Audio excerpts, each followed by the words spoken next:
Welcome back to MKE Gadgets. As you can see, I have my 1-infinity CNC router all set up and running. It's been really a lot of fun to work with it. So no matter what you're routering, there's got to be some way to hold your material down to your spoil board. And when I bought my 1-infinity CNC router, I also opt for these little clamps. I thought they're pretty interesting, and I really like them. So if I want to clamp this board down here, take a 1/4-20 hex bolt, slide it in there, and you position this over it. And you want to have the bolt closer to the material side that you're holding it, not closer to here. I put a little washer on there and tighten it down with this nut.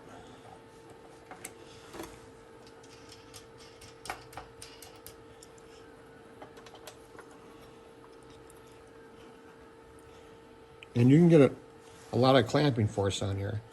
And you want these steel rods here to kind of bow if possible. And that will act like a spring holding this down. That's going to work pretty good.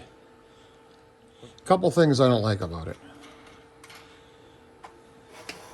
So here's my MDF fixture, and I use double-sided tape, and I glue down my part here to be made. But if I want to clamp like over here down, these clamps are too short and they end up being over the slot.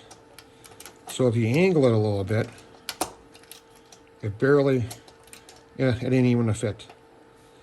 And like I said earlier, when you clamp this,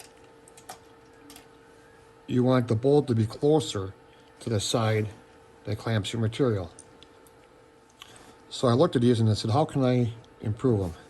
A few months ago, my friends Victor and Joletta gave me a bunch of these 3/8 wooden rods. They were going to throw them out in a bag of hardware. And they said, if anybody can make something out of it, it would be me. Well, let's bring in my clamp and see how that works. Same 1/4-20 bolt.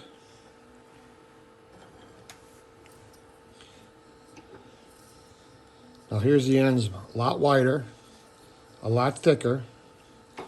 And I put this little step in there. And that coincides with the edge of the part.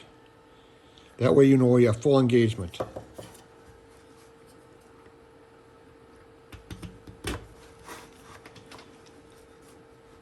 Same washer and the same tightening nut. But back here, I don't have this bolt. And I kind of omitted that because I have a 3/4 inch piece of scrap. So raise that up, tighten it down,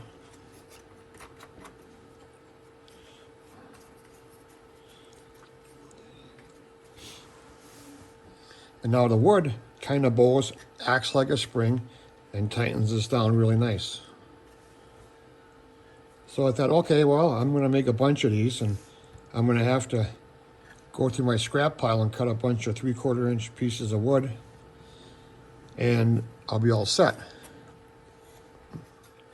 So as soon as I finished cutting a bunch of scrap pieces of wood to make my little riser block, I came up with the idea, why don't I eliminate this? So I came up with this one. Same notch. You tighten it up. You don't have to look for a piece of scrap.